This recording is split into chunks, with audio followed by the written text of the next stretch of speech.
मैं हूं अंकित अवस्थी, आप है मेरे साथ में। पाकिस्तान और बांग्लादेश के बीच में सुलह के हो रहे तमाम प्रयासों में हाल ही में बांग्लादेश ने पाकिस्तान से पैसे मांग लिए हैं। भिखारी से पैसे मांग लिए गए हैं कि तुम हमें पैसा दो, हम तुम्हें माफ कर देंगे। किस बात के लिए माफ कर दोगे? बोले तुम जो हमको इतना बुरी तरह मारे थे ना पूर्वी पाकिस्तान के नाम पर, हम तुम्हें माफ कर देंगे। आज के सेशन में जानकारी है कि दोनों के बीच में सुलह के नाम पर पैसा कैसे आ गया और इस पैसे के चलते के पाकिस्तान बांग्लादेश के रिश्ते कभी सामान्य हो भी पाएंगे या नहीं हो पाएंगे, और ये सामान्य होने की कहानी चल कैसे रही है, सारी बातें आज के सेशन में आपको डिटेल से बतानी है। आपको याद होगा कि आज से 3 महीने पहले मैंने एक सेशन किया था और कहा था कि बांग्लादेश और पाकिस्तान एक दूसरे के नजदीक आने का प्रयास कर रहे हैं, और बताया था कि पाकिस्तान से बांग्लादेश के जो चीफ एडवाइजर मोहम्मद यूनुस हैं, ये कायरो में जाकर मुलाकात किए थे यहां के प्रधानमंत्री शहबाज शरीफ से। दोनों की मुलाकात बहुत खास थी। पाकिस्तान और बांग्लादेश दोनों में उम्मीद जगने लगी कि अब हम फिर से एक हो सकते हैं, लेकिन इस बीच में बांग्लादेश ने पाकिस्तान से एक सॉरी मांग लिया। बस एक सॉरी कर दो, बस हम मान जाएंगे। लेकिन सॉरी के साथ साथ पैसा भी मांगा गया है, और उस पैसे को मांगते ही सवाल बड़ा बन गया है कि जो खुद शहबाज शरीफ कहते हैं कि हमारे हाथ में कटोरा है, अब अगर उनसे कोई पैसा मांग ले रहा है तो समझ में आ रहा है कि ये सच्ची संतान है।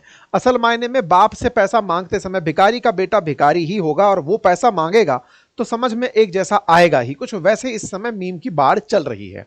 कहानी क्या है, अब उसको विस्तार से जानते हैं। असल मायने में एक हेडलाइन है, और हेडलाइन यह है कि पाकिस्तान और बांग्लादेश के फॉरेन सेक्रेटरीज की 15 साल बाद मुलाकात हुई है। 15 साल बाद पाकिस्तान और बांग्लादेश की मुलाकात में विदेश सचिव स्तर की बातचीत होती है, और उसमें बांग्लादेश अपनी तरफ से पाकिस्तान को 4 बड़ी डिमांड भेजता है और कहता है कि देखो पाकिस्तान, अगर आप हमसे सामान्य रिश्ते करना चाहते हो तो इन 4 मुद्दों पर हमारे साथ काम कर लो, हम फिर से एक दूसरे के साथ बहुत नजदीक हो जाएंगे।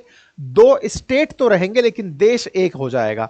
मतलब पाकिस्तान बांग्लादेश अलग अलग तो रहेंगे लेकिन हम एक जैसे तरह से रहने लगेंगे। ऐसी न्यूज निकलकर आने लगी है कि पाकिस्तान और बांग्लादेश एक दूसरे के बहुत नजदीक आ रहे हैं। हेडलाइन बनती है कि दोनों के विदेश सचिव स्तर की वार्ता 15 साल बाद हुई है, और ऐसे में जो सबसे बड़ी सुर्खी बनी वो ये कि आप हमें $4.3 बिलियन लौटा दो, हम आपके साथ रिश्ते सामान्य कर लेंगे। यह हेडलाइन है, और पैसे की गणित क्या है वो पूरी जानकारी मैं आज के सेशन में आपको देने जा रहा हूं।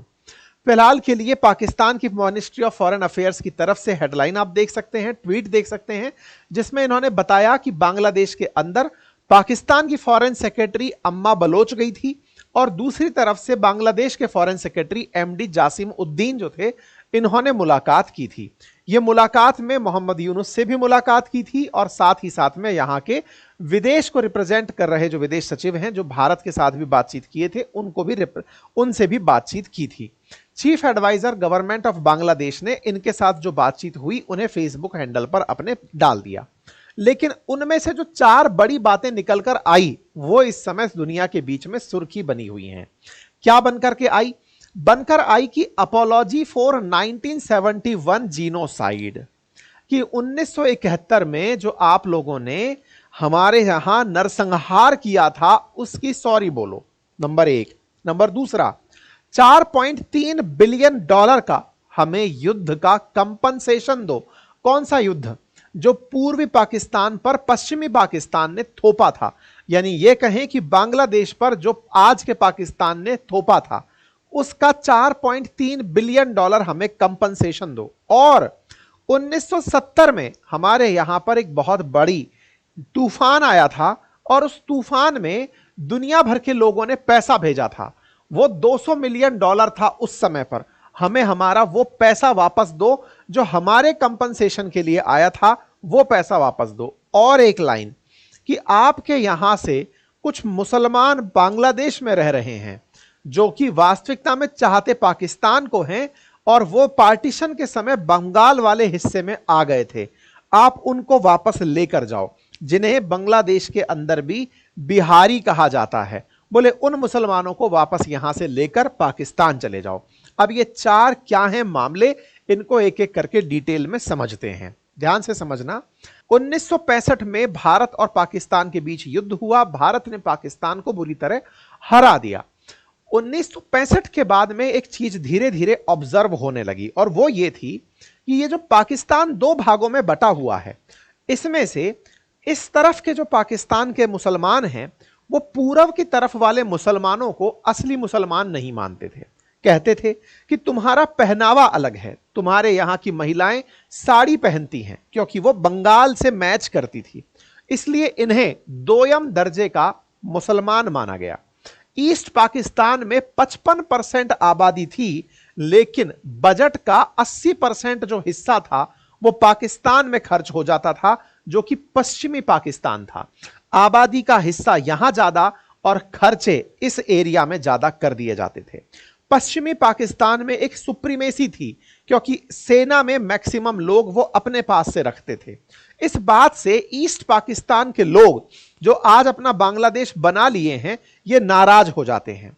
इस बात से पाकिस्तान की आर्मी भी खफा हो जाती है कि तुम हमारे खिलाफ क्यों बोलते हो। 25 मार्च 1971 को पाकिस्तान ने अपने पूर्वी हिस्से में जो लोग अपने लिए अलग देश की मांग कर रहे थे, उन्हें खोजने के लिए ऑपरेशन सर्च लाइट शुरू कर दिया। पाकिस्तान की सेना के द्वारा शुरू किया यह ऑपरेशन सर्च लाइट ही एक मास नरसंहार बना, एक बहुत बड़ी संख्या में लोगों को मारने का कारण बना। कहते हैं कि पाकिस्तान की सेना ने पूर्वी पाकिस्तान में, जो कि पाकिस्तान का ही हिस्सा था, उन लोगों को पहचानने के लिए जो कि देश के अंदर एक अलग देश चाहते हैं, उन सबको मारकर पकड़कर मारना शुरू किया। कहते हैं कि इस ऑपरेशन सर्चलाइट में 30 लाख बंगालियों को मारा गया, लगभग 10 लाख महिलाओं का बलात्कार किया गया, और यह सब तब हुआ जब बांग्लादेश एक स्वतंत्र देश बनने की मांग कर रहा था। तो आज अगर बांग्लादेश उनसे कंपनसेशन मांग रहा है, तो असल में वो इन 30 लाख बंगालियों की मौत का और 10 लाख महिलाओं के बलात्कार का $4.8 बिलियन मांग रहा है। उसका कहना है कि पैसा दे दो, एडजस्ट कर लेंगे, आप केवल सॉरी बोल दो कि आपने ऑपरेशन सर्चलाइट के माध्यम से बंगाल के अंदर इतना दुख पहुंचाया था।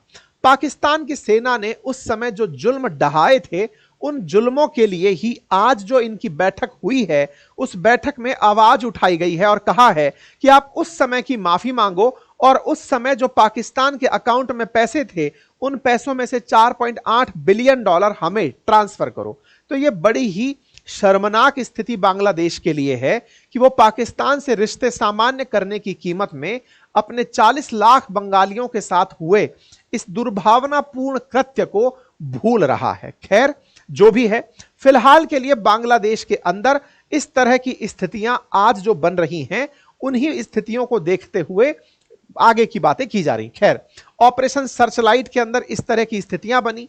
उसके बाद से बांग्लादेश जब आजाद हुआ, भारत के इंटरफेरेंस से पाकिस्तान की 93,000 सेना ने भारत के सामने हथियार फेंक दिए, हथियार छोड़ दिए, सरेंडर कर दिया। सरेंडर करने के बाद में इन लोगों की वजह से जो भी बांग्लादेश को नुकसान हुआ, उसका कंपनसेशन अभी तक नहीं मिला। बांग्लादेश उसी को अभी भी मांग रहा है। यह हुआ पॉइंट नंबर 1 खत्म कि सॉरी बोलो, और साथ में जब देश अलग अलग हुए थे तो पाकिस्तान के हिस्से में जो पूर्वी पाकिस्तान का हिस्सा था, उसके हिस्से के जो पैसे थे वो वापस हमें दिए जाएं। ऑलरेडी पाकिस्तान के अंदर कर्जा बहुत है, तो वो बेचारा पैसा कहां से ही दे पाएगा। फिलहाल के लिए इस पर कोई भी कोई भी तर्क आगे नहीं सेट होता। दूसरा एक पॉइंट और रखा, तो असल मायने में 1970 के अंदर पूर्वी पाकिस्तान, उस समय बांग्लादेश नहीं हुआ करता था, पूर्वी पाकिस्तान में एक बहुत बड़ा तूफान आया था। उस तूफान का नाम था भोला साइक्लोन, और उस भोला साइक्लोन से लगभग 3 से लेकर के 5 लाख लोग तक मारे गए थे उस भोला साइक्लोन से। इस वजह से दुनिया भर से मदद उस समय के पाकिस्तान को भेजी गई थी। वैसे ही जैसे म्यांमार के अंदर अगर भूकंप आया है तो भारत ने मदद भेजी है, ऐसे उस समय इतने लोग मरे थे तो पाकिस्तान की मदद के लिए लगभग 5 लाख रुपए, 5 लाख जो बांग्लादेशी मरे थे, इनकी मदद के लिए $200 मिलियन भेजा गया। लेकिन वो स्टेट बैंक ऑफ पाकिस्तान की जो पश्चिमी पाकिस्तान वाली शाखा है, वहीं रखे रह गए। आज बांग्लादेशी उस पैसे को भी मांग रहे हैं कि सुनो, हमने अपने लोग खोए थे, $200 मिलियन दे दो, हम 5 लाख लोगों की मौत को भूल जाएंगे।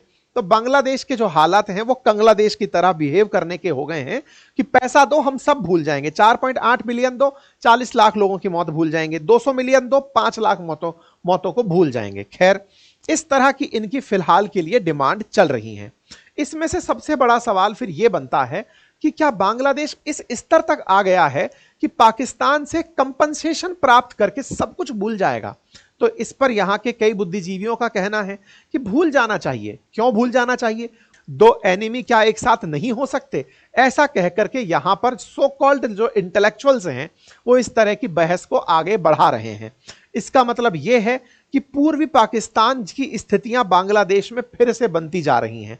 पाकिस्तान को अब बांग्लादेश के अंदर अपना अस्तित्व भविष्य को लेकर नजर आ रहा है। चौथा मुद्दा उठाया गया कि जो बिहारी यहां रह रहे हैं उन्हें वापस लेकर जाओ। अब ये बिहारी क्या हैं? असल मायने में हुआ ये कि जब देश का पार्टीशन हुआ 1947 में, तो 1947 के अंदर बिहार और उत्तर प्रदेश से कुछ मुसलमान पूर्वी पाकिस्तान जो आज बांग्लादेश है वहां चले गए थे। ऐसे में उन्हें पाकिस्तान के प्रति सिंपैथी थी तो वहां चले गए। 1971 में जब बांग्लादेश सेपरेट हुआ तो ये जो पाकिस्तान समर्थक मुसलमान गए थे, जो कि असल मायने में पश्चिमी पाकिस्तान के समर्थक थे, वो सभी लोग यहां से वहां पहुंच नहीं पाए और वो यहीं पर फंसे रह गए। यहां पर फंसे रह गए तो उन्हें इन बंगालियों द्वारा खूब मारा गया, खूब पीटा गया, खूब उनके साथ अत्याचार किए गए, जमीनें हड़प ली गई। आज भी लगभग 5 लाख ये बिहारी नाम के जो मुसलमान हैं, जो कि कभी उत्तर प्रदेश बिहार के मुसलमान हुआ करते थे, जो आज बांग्लादेश में हैं लेकिन जाना पाकिस्तान चाहते हैं, उनके लिए कहा गया है कि इन्हें अपने देश ले जाओ, इन्हें यहां मत छोड़ो। ठीक है, अब बांग्लादेशी इस बात को कैसे देख रहे हैं? तो बांग्लादेशी इस बात को लेकर के बड़े पॉजिटिव हैं। किस बात को लेकर? कि पाकिस्तान और बांग्लादेश फिर से एक साथ बातचीत को तो उतरे, लेकिन साथ में यह भी मजाक बना रहे हैं कि पाकिस्तान पैसा कैसे दे पाएगा। लेकिन हां, अधिकांश जो कमेंट हमने देखे इनके ट्वीट्स के अंदर या फेसबुक के अंदर, उनमें अधिकांश लोगों का मानना यही है कि भारत के खिलाफ पाकिस्तान और बांग्लादेश को एक हो जाना चाहिए। इस थॉट का भारत क्या रिएक्शन देगा, यह अपने आप में एक बड़ा सवाल है। लेकिन हां, यह चर्चा फिलहाल के लिए बहुत बड़ी है। तो भारत अपने पूर्वी और पश्चिमी किनारों में बन रहे इन समीकरणों को किस प्रकार से हैंडल करेगा, साथ में मोहम्मद यूनुस जो एडवाइजर की भेष में जो पॉलिटिक्स खेलते चले जा रहे हैं, इसको किस तरह से काउंटर करेगा, यह विचारणीय होगा। आपको इस विषय पर अपनी क्या राय लगती है, कमेंट बॉक्स में जरूर बताइएगा। फिलहाल के लिए इतना ही। बहुत बहुत धन्यवाद। Thank you so much.